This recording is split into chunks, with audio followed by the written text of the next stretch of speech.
Le salon du Bourget commence avec deux mauvaises nouvelles. Déficit à l'aérospatiale, Concorde à New York, décision reportée. Retraite à 60 ans pour les femmes salariées du secteur privé, il faut quand même 37 ans et demi de cotisation. Confusion en Belgique, Léo Tindemans ne veut plus former le nouveau gouvernement. Invité de Patrick Poivre d'Arvor, Michel Bassy, il expliquera pourquoi il a créé l'association pour la démocratie. À ne pas manquer dans le journal d'Antenne 2, un document exclusif sur le Chili du général Pinochet. Mesdames, Messieurs, bonsoir. Et oui, c'est donc un dossier exceptionnel que nous vous présenterons tout à l'heure dans le dernier tiers de notre journal. Une équipe d'Antenne 2 a réussi à filmer clandestinement, bien sûr, ce qui se passe aujourd'hui au Chili. Depuis 3 ans et demi, date du coup d'État qui renversa le président Allende. Le Chili est muet, nul ne sait ce qui s'y passe, si ce n'est par les rumeurs de ci, de là. Jacques Abouchard et Jacques Douai ont enquêté, ils nous raconteront vers 8h15. Mais d'abord, l'actualité de la journée. L'aéronautique française traverse une passe bien difficile, le jour même où s'ouvre le salon du Bourget. Deux mauvaises nouvelles pour les ailes françaises. D'abord, le énième report du premier vol de Concorde à New York. Contrairement à ce qu'Air France espérait, la première liaison commerciale n'aura pas lieu le 20 juin. Et puis cette information qu'a donnée tout à l'heure le général Mitterrand, PDG de l'aérospatiale, la société française a enregistré l'année dernière le déficit le plus important depuis sa création. Tout le monde l'attend avec impatience. Voici le Tupolev 144, le rival soviétique de Concorde. Est-ce le même que celui qui est venu il y a 2 ans? Les spécialistes trancheront en observant minutieusement cet appareil, l'une des attractions de la plus grande fête aérienne du monde, le Salon du Bourget.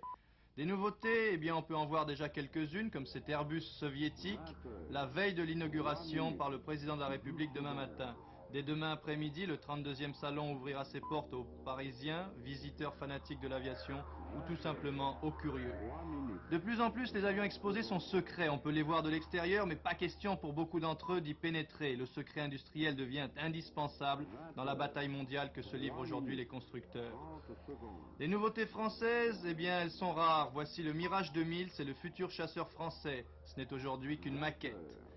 Car derrière la fête se profile la situation dramatique de l'industrie française. Le déficit de l'aérospatiale est l'un des exemples de cet état de fait.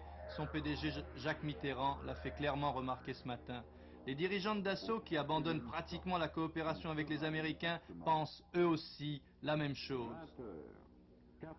Et Concorde, qui n'arrive pas à se poser à New York, n'est ici qu'une pièce de musée. Seul l'Airbus européen se hisse au-dessus de ces perspectives très sombres. Tout le monde en est satisfait. Les Américains d'Eastern confirment qu'ils en voudraient une 50aine. Les Allemands de la Lufthansa en voudraient aussi d'autres. Mais un seul avion, ce n'est pas assez pour l'industrie française. Alors, cela va bouger cette année au salon. 4 minutes, 20 secondes. Deux petites informations de la vie de tous les jours. D'abord, l'augmentation des tarifs des péages d'autoroute. C'est imminent, une hausse qui doit varier entre 4,5 et 6,5%, un peu moins 3% pour l'autoroute de Normandie, et pas du tout pour l'instant pour l'autoroute du Sud. Et puis bientôt, un nouveau timbre pour l'affranchissement du courrier habituel. Le timbre actuel a fait son temps, a dit le ministre Norbert Segard, il a désormais 6 ans. C'est donc maintenant une tête de femme aux cheveux bouclés, que vous voyez ici en noir et blanc, et ornée d'un bandeau, qui ornera donc vos missives. Et puis une nouvelle qui concerne les femmes qui, depuis cette nuit, depuis le vote unanime de l'Assemblée nationale, pourront avoir le droit à la retraite à 60 ans. Une première étape qui intéresse les salariés du secteur privé et qui a rencontré l'adhésion de tout le monde. La CGT elle-même s'est félicitée de cette décision. C'est un succès incontestable pour nous, a dit Georges Segui. Avec Laurence Graffin, les détails de cette mesure. 5 minutes, 20 secondes. La retraite à 60 ans sera bientôt possible pour les femmes salariées. Le 1er janvier prochain, elles pourront prendre leur retraite à 63 ans. Un an après, c'est dès 60 ans que les femmes pourront quitter leur travail, tout en recevant une pension équivalente à ce qu'elles touchent actuellement à 65 ans. Une condition pourtant, avoir travaillé et cotisé pendant 37 ans et demi. Mais pour les mères de famille, chaque enfant abrège de 2 ans la durée de cotisation. Première réaction, dans une usine de Melun. Ce matin, j'ai entendu au poste qu'on allait avoir la retraite à 60 ans. Alors aussitôt arrivé à l'usine, j'en ai parlé aux femmes de l'usine, elles étaient tout de suite contentes de savoir ça. Hein. Parce qu'elles étaient heureuses de savoir qu'on commençait à l'âge de 60 ans la retraite. Hein. Pour vous, c'est important aussi? Ah oui, bien sûr, hein. Sûrement. Hein. Parce qu'arriver à 60 ans, avec des enfants, ça fait quand même du travail pour une femme. Hein. 6 minutes. Pour les 2 ans à venir, c'est environ 40 000 femmes qui pourront profiter de cette mesure. 20 heures. 6 minutes. 40 secondes. C'est bien jeune, 14 ans, que j'ai débuté, quoi, en apprentissage aussi. Et vous attendrez 65 ans pour prendre votre retraite? Non, certainement pas, non. 60 ans, ça me suffira. Hein. 60 ans, ce sera quand? Oui, dans 2 ans. Moi, je trouve que c'est bien la retraite à 60 ans, parce que je trouve que c'est déjà pas mal. Quand on a travaillé déjà jusqu'à 60 ans, bien souvent on n'en profite pas, la retraite, et puis au moins à 60 ans, on aura peut-être la chance d'en profiter un peu plus. Remarquez, moi, d'ici la retraite, ce sera peut-être 55 ans, je le souhaite, mais enfin... 7 minutes. Je rappelle qu'il faut avoir travaillé pendant 37 ans et demi. L'activité du bâtiment doit pouvoir se maintenir. Voilà ce qu'a dit tout à l'heure le président de la République à ses hôtes à déjeuner, tous chefs d'entreprise dans le bâtiment. Il faut dire que les industriels de ce secteur sont plus qu'inquiets, inquiets et moroses pour reprendre leur propre expression. Et je gage qu'ils ont dû rappeler au président de la République l'adage fameux « quand le bâtiment va, tout va ». Le président de la République avait reçu, quelques heures plus tôt, une délégation de l'UNAPI, l'Union nationale d'associations des parents d'enfants inadaptés. Il a décidé d'adresser un message à leur congrès qui doit se tenir dans 10 jours à Saint-Étienne. Et puis aujourd'hui, ouverture d'une quinzaine consacrée précisément aux films sur les handicapés. L'extrait que nous avons choisi ce soir est assez émouvant, car il concerne malheureusement un grand nombre de familles. Il relate les difficultés d'insertion d'un jeune handicapé au milieu de ses camarades. 20 heures. Christophe est aveugle. 10 secondes. À l'âge de 3 mois, à la demande de ses parents, il est admis à l'essai dans une crèche.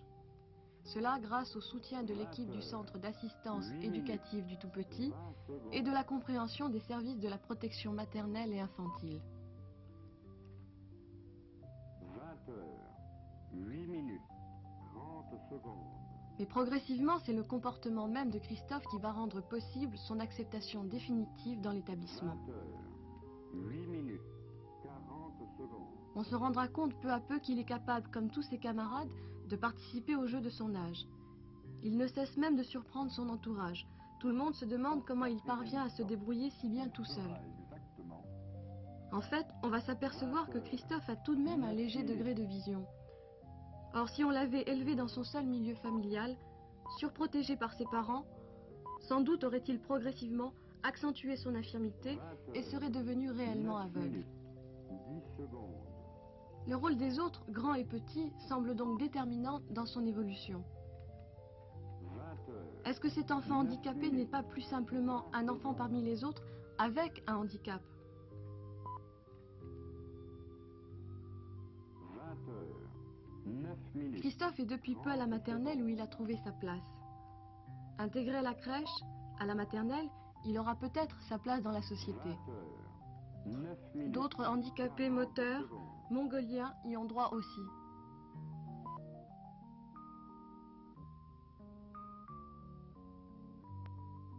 Au 4e top. Il sera exactement. C'est un sujet douloureux que vivent, un drame que vivent trop de familles qui nous écoutent. Médecine toujours, nous allons parler du cerveau. Figurez-vous que le cerveau, pour un médecin, ce sont 13 milliards de cellules qui ne se renouvellent pas, enfermées dans une boîte noire. Alors vous pensez bien que quand quelque chose ne va pas, le diagnostic est très difficile. Depuis quelques mois, quelques années même, on a inventé un appareil qui rend d'énormes services, le scanner, une sorte de microscope miniature. Mais l'appareil lui-même est déjà périmé. Et c'est un autre modèle, français, que nous sommes ce soir en mesure de vous présenter. 10 minutes. Avec cet appareil, on peut, sans hospitalisation, sans douleur, sans injection d'air ou de liquide opaque, en un temps record, reconstituer une image nette d'une coupe de cerveau et déceler des lésions, des tumeurs très difficiles à détecter autrement. Il allie le travail des rayons X, de l'ordinateur et de l'électronique.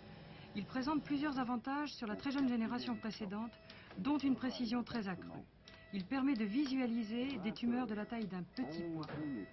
On obtient maintenant en 3 dimensions des images anatomiques presque aussi précises que celles obtenues auparavant seulement à l'autopsie. Mais cette fois, la personne est vivante, et ce moyen, sans autre danger qu'une dose raisonnable de rayons X, permet un dépistage précoce, donc un espoir de traitement et de guérison.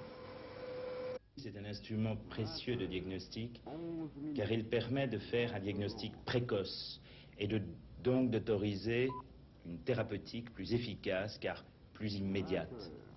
Mais on peut se poser la question de savoir si, devant le moindre symptôme, on doit immédiatement proposer cet examen. Ce n'est pas un examen miracle. C'est un examen qui doit venir derrière un examen clinique extrêmement précis, extrêmement soigneux, qui permettra de dégager des indications infiniment plus faciles qu'autrefois pour des examens diagnostiques graves. Irremplaçable pour le diagnostic précoce des anomalies du cerveau, ce type d'appareil très coûteux, réservé à quelques grands centres spécialisés, pourra peut-être un jour aussi guider la main du chirurgien.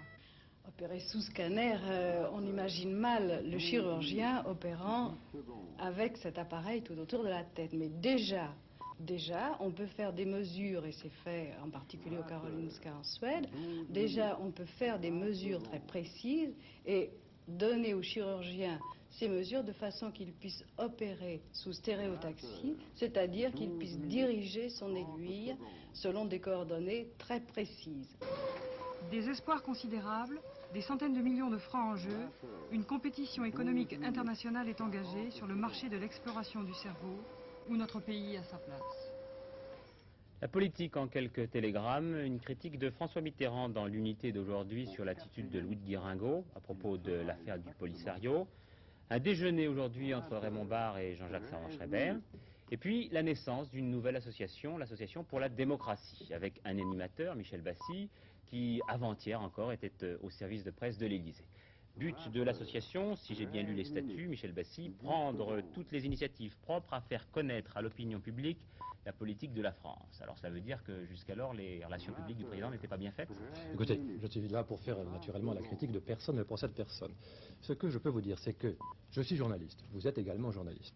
Et l'un et l'autre, nous connaissons les problèmes de l'information, de la communication dans notre pays. Et l'un et l'autre, nous avons, je crois, constaté que l'information ne passe pas dans le pays. Je vous prendrai un exemple. Le gouvernement récemment a pris une réforme qui est l'aide personnalisée au logement. C'est une réforme capitale. Elle bouleverse absolument tout ce qui concerne l'aide au logement en favorisant naturellement les personnes de conditions modestes. Eh bien, personne, ou pratiquement en France, ne sait ce qu'il y a dans cette réforme. Il y a donc quelque chose qui ne va pas, et c'est pourquoi un groupe d'amis et moi-même avons décidé de créer cette association. Alors c'est la faute à qui? Aux journalistes? Vous voulez devenir un groupe de pression sur les journalistes? Sûrement pas. Et si je puis me permettre cette expression, vous serez, vous les journalistes, nos premiers clients. Mais vous, Patrick Poivre d'Arvor, comme moi, nous avons connu l'un et l'autre la difficulté de nous informer auprès des gens responsables. Nous avons connu la difficulté d'obtenir tel ou tel participant pour telle ou telle tribune. C'est très difficile d'obtenir l'information dans ce pays. Eh bien, nous espérons que grâce à cette association, cette difficulté sera surmontée. Alors, est-ce que c'est un nouveau parti politique, un parti républicain bis, par exemple? Écoutez, sûrement pas. Les partis politiques ont naturellement leur utilité, leur intérêt. Mais notre action va se situer tout à fait ailleurs. Nous ne sommes pas un parti politique, je le dis tout à fait clairement. Nous ne préparons pas les élections législatives. Notre action ne s'arrêtera pas avec les élections législatives. Nous essayons de répondre à un besoin qui est celui d'une meilleure communication, d'une meilleure information dans notre pays. Dernière question, Michel Bassy, Association pour la démocratie. Tout le monde est démocrate en France? Oui, tout le monde est démocrate et naturellement dans notre association qui, je l'espère, va bientôt réunir beaucoup de Français, nous n'excluons de cette association, nous n'excluons personne. Sinon ceux naturellement qui par leur action ou par leur déclaration représenteraient un danger pour les libertés, que ce soit les libertés individuelles ou les libertés collectives. Je vous remercie. La conférence Nord-Sud, c'est une désagréable impression pour un journaliste, mais je suis ce soir tout aussi incapable qu'hier de vous dire où l'on en est. Il faut dire que l'on patine sérieusement à Avenue Kléber. 23 heures de négociations interrompues, nuit comprise, ininterrompues, pardon, et puis toujours pas de décision. À tel point que tous les ministres participant à ce dialogue entre pays industrialisés et nations en voie de développement ont quitté la conférence et ont laissé le tapis vert à leurs experts, ce qui ne devrait pas beaucoup contribuer à clarifier la situation. Maurice Werther. Grand succès, sûrement pas. Demi-succès, peut-être. Échec total, pas impossible. Et si à cette heure-ci on ne sait pas encore quel est le bilan définitif de la conférence Nord-Sud, c'est peut-être pour une raison toute bête, c'est que la plupart des ministres responsables ont quitté Paris et que leurs adjoints ne se sentent pas aptes quelquefois à accepter tel ou tel compromis. En somme, le combat risque de cesser faute de combattants.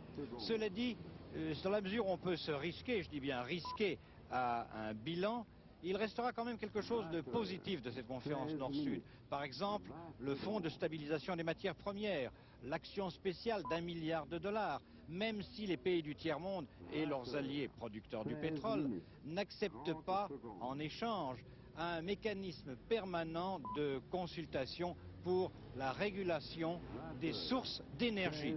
Cela veut dire le pétrole, bien entendu.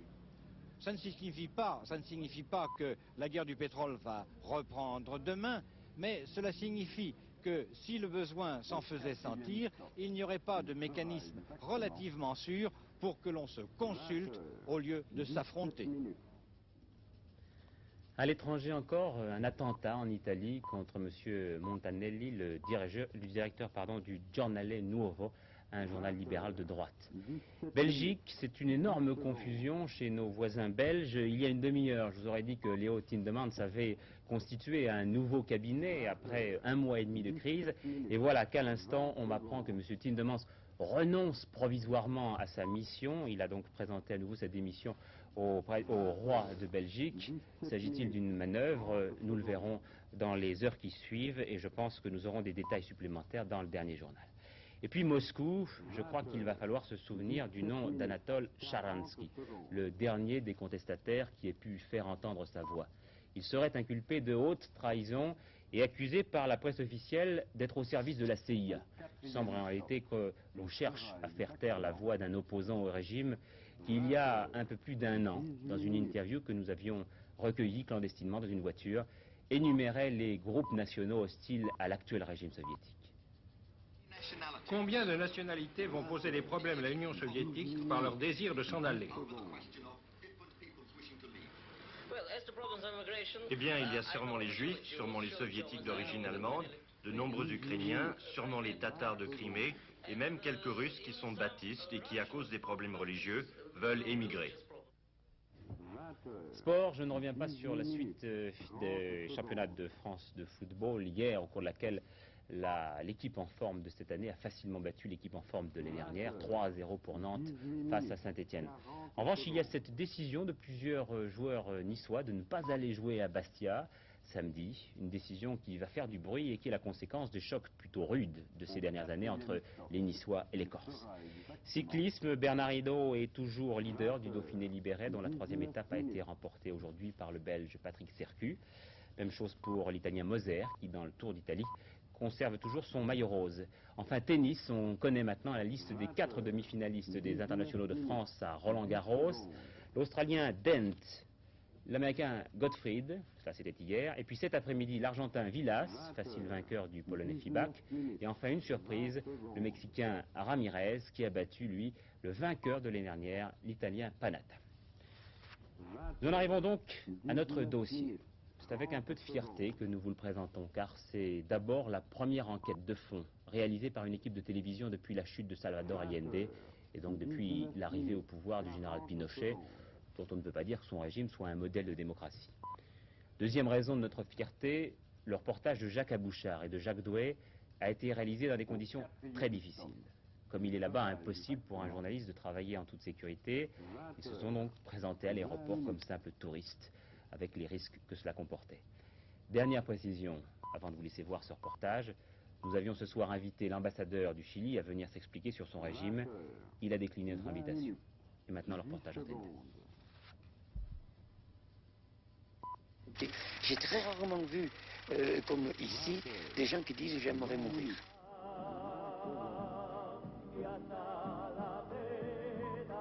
Ce témoignage pourrait s'appliquer au Bangladesh ou à Calcutta. Il est la réalité du Chili d'aujourd'hui, une réalité plus têtue que ces images paisibles de Santiago, véritable miroir aux alouettes. Le décor est immuable, au centre domine le palais de la Moneda, ultime bastion de la résistance au coup d'État en septembre 1973. C'est ici que Salvador Allende est tombé sous les balles des conjurés. La junte a tué Allende pour éliminer le chaos et restaurer l'économie. 3 ans et demi plus tard, l'échec est tragique. Il s'étale dans les poblaciones, les faubourgs populaires, cette ceinture de misère qui enserre Santiago. 1 salarié sur 3 sans emploi, de nombreux ouvriers n'atteignant même pas le SMIC de 300 francs par mois.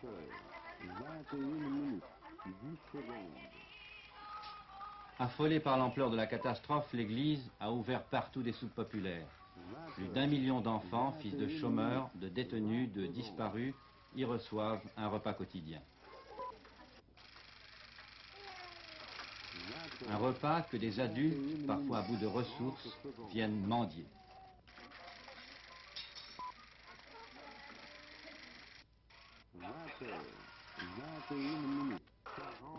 Mon père, est-ce que la misère est aussi grande qu'on le dit ici? Dans les populations, elle est quelquefois plus grande qu'on ne le dit parce que il y a jusqu'à des ventes de bébés pour manger à la prostitution. Et les gens vivent comme ça avec une tasse de thé, quelquefois d'autres, jours durant, parce que le père boit ce qu'il gagne. Et il le voit parce qu'il veut oublier qu'il gagne peu, quoi, hein. Il y a beaucoup de chômage aussi. C'est-à-dire qu'on ne peut pas dire qu'il y ait tellement de chômage, disons 25% de types qui font absolument rien. Et il y en a 50% qui travaillent à l'emploi au minimum, c'est-à-dire qui travaillent à un prix dérisoire, de quoi manger.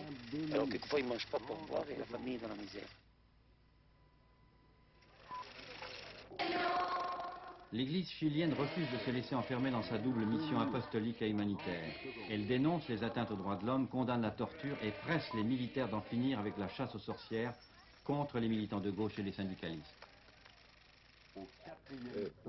Je pense qu'on a tiré par la borde, on peut dire, certaines valeurs qui nous sont très importantes. La démocratie avec la liberté personnelle, la sécurité, la participation politique, la participation aussi dans le monde du travail, des syndicats, des ouvriers, et puis un peu toutes ces raisons données pour maintenir les restrictions qui invoquent la sécurité nationale, parce que maintenant, au nom de la sécurité nationale, plusieurs restrictions sont très dures, très insupportables. Le véritable fléau, ce sont les enlèvements dont se rend coupable la DINA. 2500 disparitions à ce jour. La DINA, c'est la redoutable police politique. Les familles de disparus ont une manière bien à elles de manifester leur opposition au régime. Mon fils a été arrêté par la DINA le 4 mars 1975 en arrivant chez lui dans sa voiture. J'ai aussitôt fait une demande d'habeas corpus, mais sans résultat jusqu'à aujourd'hui. Ça fait 2 ans de cela. Mon fils est ingénieur et il avait un poste de directeur au chemin de fer sous le gouvernement Allende. Il faisait de la politique. J'ai écrit au ministre de l'Intérieur et au président Pinochet et l'on m'a fait répondre qu'il avait été libéré. Ce qui est faux, car on l'a vu plus tard à la prison de Villa Grimaldi.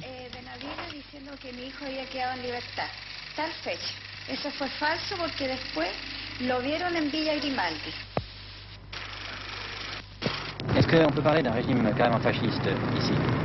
Oui, c'est un type de franquisme plutôt que de fascisme à l'italienne, c'est-à-dire qu'il n'y a pas encore de parti unique, on ne peut pas dire, il n'y a pas une tentation, un essai immédiat d'avoir un parti unique.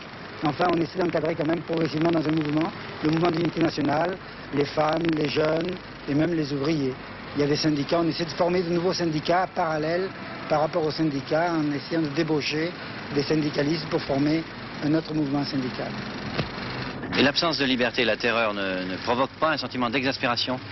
Pas encore d'exaspération, les gens sont encore prudents, on peut dire, dans l'ensemble. Et au contraire, on peut dire que la terreur, la peur a plutôt paralysé les gens qu'elle les a excités jusqu'à présent. Maintenant, je pense que dans la mesure où les temps continueront à être durs comme ils le sont, au point de vue surtout du ravitaillement, de la vie des familles, on peut avoir une explosion un jour, mais on ne la voit pas poindre à l'horizon pour l'instant. Pourtant, même dans les classes moyennes et la petite bourgeoisie, alliée des militaires en 73, c'est la grogne contre Pinochet. Elle refuse de payer la note d'une inflation qui galope à 100% par an. Le syndicat des transporteurs avait donné le coup de grâce au gouvernement Allende. Aujourd'hui, il menace de passer de nouveau à l'action. Quant à la démocratie chrétienne, plutôt favorable au putsch, la voilà accusée de complot et rejetée dans l'opposition. Ce qu'il faut bien distinguer, c'est le coup d'État des suites du coup d'État, n'est-ce pas? Et alors ce n'est pas que les démocrates chrétiens aient eu une attitude, si vous voulez, permissive par rapport au coup d'État, du fait qu'ils s'attendaient quelque chose pour eux-mêmes, n'est-ce pas? Mais ils ont réagi par rapport à la situation qui avait créé, au moins donc d'une manière très importante, l'unité populaire. C'est-à-dire qu'ils ont été hostiles à Allende. Ils étaient hostiles à Allende, ils ont mené enfin toute une lutte politique contre ce qu'ils estimaient l'irrationalité et la négation, si on va au fond des choses, la négation de l'humain, du social, enfin, et des traditions chiliennes plus spécifiquement. 3 ans et demi après le coup d'État, vous pensez que cette attitude était payante et réaliste? Je crois que c'était une attitude justifiable, en tout cas. M. Pinochet a dit récemment qu'il n'y aurait plus jamais de parti politique au Chili. Qu'est-ce que vous pensez de ça, vous? Je suis absolument contre cette mesure. Je crois que c'est vraiment une gaffe, enfin, une des gaffes majeures, si l'on peut dire, donc, de ce gouvernement. En voulant extirper les partis politiques, on veut par là extirper toute vie politique, n'est-ce pas? Ce qui est absolument utopique. Alors ça renvoie à ce qui est, à mon avis, ce qui conditionne le tout. C'est que la vision de la junte et qui conditionne à son tour donc la stratégie de la junte. On a une vision utopique des choses. On pense que, et là on retrouve ce que l'on condamne, disons le marxisme, n'est-ce pas? On est des frères, des cousins germains finalement. Alors là, cette vision utopique est faite d'une croyance, au fond, naïve si l'on veut, que l'on peut extirper tous les mâles de la société et de l'histoire. Oui, à vouloir extirper toute vie politique, la junte ne fait qu'enraciner la volonté de résistance. Dans la clandestinité, celle-ci se regroupe autour des communistes et des socialistes. Il y a une résistance, déclare ce militant socialiste. Elle n'est pas armée, c'est tout. Parce que notre ligne n'est pas de provoquer une lutte armée. Nous menons une guerre politique, quotidiennement, sur tous les fronts, contre la dictature, en incitant les travailleurs à prendre part à la lutte, à divulguer les tracts du parti qui les appelle à s'organiser, à créer de nouvelles plateformes de combat dans tous les lieux de rassemblement, centres de jeunesse, bourses du travail, terrains de sport et même dans les églises. C'est au prix de cette mobilisation, de cette guerre d'usure, que la démocratie sera restaurée au Chili.